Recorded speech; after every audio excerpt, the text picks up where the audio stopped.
Assalamualaikum warahmatullahi wabarakatuh. Saya Dasi Kirana Puspitasari dengan NIM 21962722 akan mempresentasikan materi tentang opinion leader. Yang akan saya bahas yang pertama adalah latar belakang, pengertian opinion leader, gaya opinion leader, ciri-ciri opinion leader, jenis-jenis opinion leader, dan yang terakhir ada studi kasus. Latar belakang topik. Dalam kehidupan sosial masyarakat, maka akan selalu ada seseorang yang memiliki kapasitas, kapabilitas, rasa percaya diri, dan intelektualitas yang lebih unggul dari orang lain.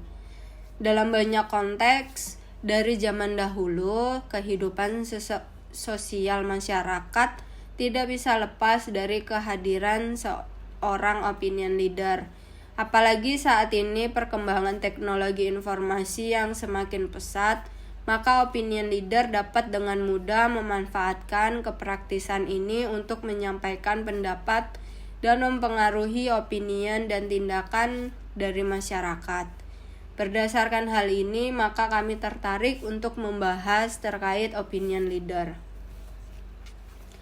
Pengertian opinion leader.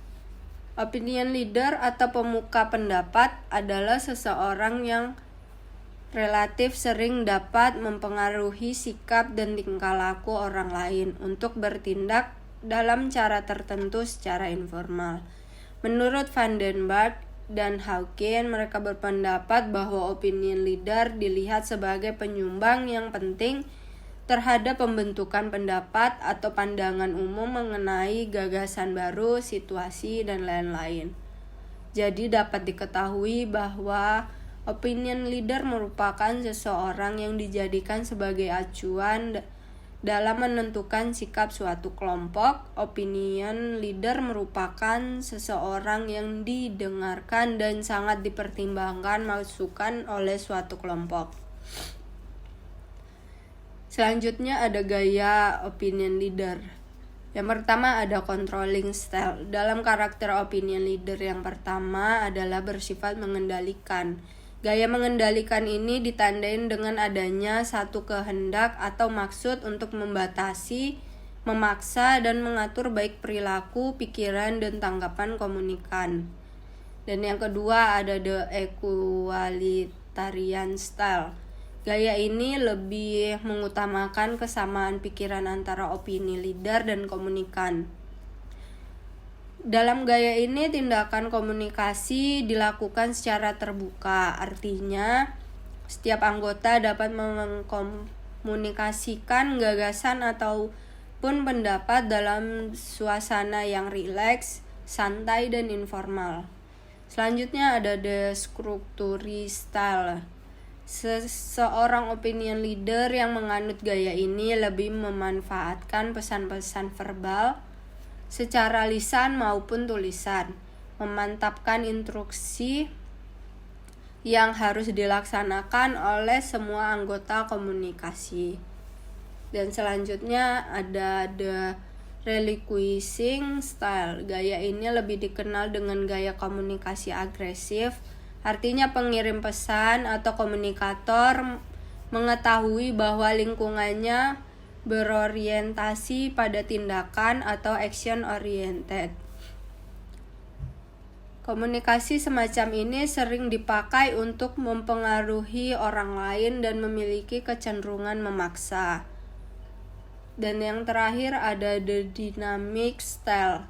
Dalam sebuah komunikasi kelompok, tidak semua hal dikuasai oleh opinion leader, baik dalam percakapan hingga pengambilan keputusan. Bekerja sama antara seluruh anggota lebih ditekankan dalam model komunikasi jenis ini. Komunikasi tidak hanya membicarakan permasalahan, tetapi juga meminta pendapat dari seluruh anggota komunikasi. Selanjutnya ada ciri-ciri opinion leader. Yang pertama, tingkat energi yang tinggi dan toleransi terhadap tekanan. Seorang opinion leader seringkali dipaksa membuat keputusan penting tanpa informasi yang cukup, serta kebutuhan untuk memecahkan konflik berperan dan memuaskan permintaan yang saling bertentangan oleh berbagai pihak. Pemecah masalah yang efektif meminta kemampuan untuk tetap tenang dan tetap fokus pada masalah serta menjauhi rasa panik. Yang kedua ada pusat kendali internal. Orang yang memiliki pusat kendali internal yang kuat, yakni bahwa peristiwa dalam hidup mereka lebih banyak ditentukan oleh tindakan mereka sendiri daripada kebetulan atau kekuatan yang tidak dapat dikendalikan. Sebaliknya, orang yang memiliki orientasi kendali eksternal yang kuat, yakni bahwa peristiwa kebanyakan ditentukan oleh suatu kebetulan atau takdir dan mereka tidak dapat berbuat apapun. Selanjutnya ada rasa percaya diri. Rasa percaya diri berhubungan secara positif dengan efektivitas dan kemajuan diri sendiri. Rasa percaya diri memudahkan efektivitas kepemimpinan. Tanpa adanya rasa percaya diri yang kuat, seorang komunikator berkemungkinan lebih kecil untuk membuat upaya mempengaruhi komunikan. Dan yang terakhir ada kestabilitas dan kematangan emosional. Istilah kematangan emosional dapat didefinisikan dengan kematangan seseorang dalam aspek psikologis. Dapat menyesuaikan diri dengan baik dan tidak menderita kekacauan psikologis yang berat.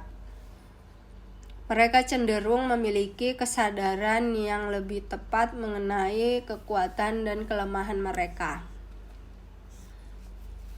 Dan yang selanjutnya ada jenis opinion leader. Untuk jenis opinion leader ini ada dua jenis. Yang pertama yaitu formal leader dan informal leader.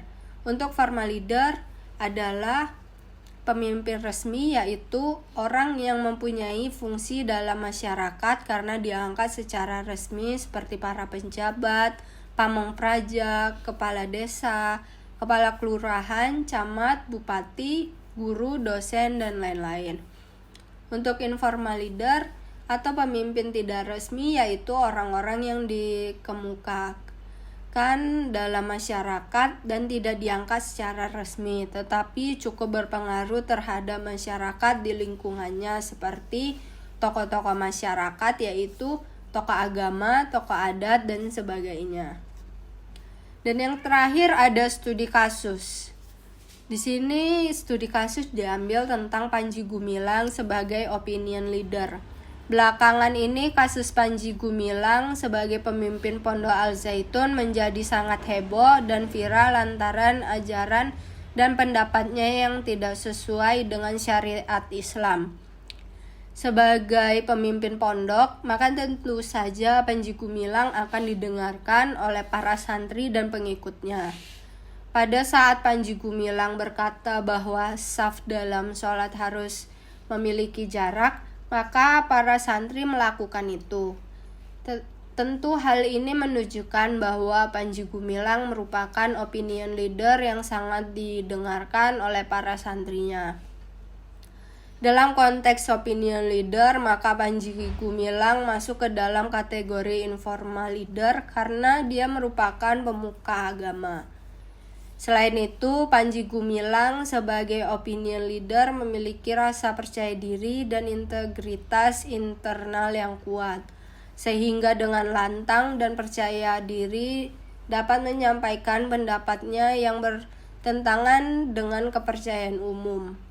Kasus Panji Gumilang merupakan contoh gaya opinion leader yang the relinquishing style karena bagaimana dia dapat mempengaruhi pikiran dan tindakan khalayak dan memiliki kecenderungan memaksa. Sekian presentasi saya tentang opinion leader. Jika ada salah kata, mohon maaf. Assalamualaikum warahmatullahi wabarakatuh. Terima kasih.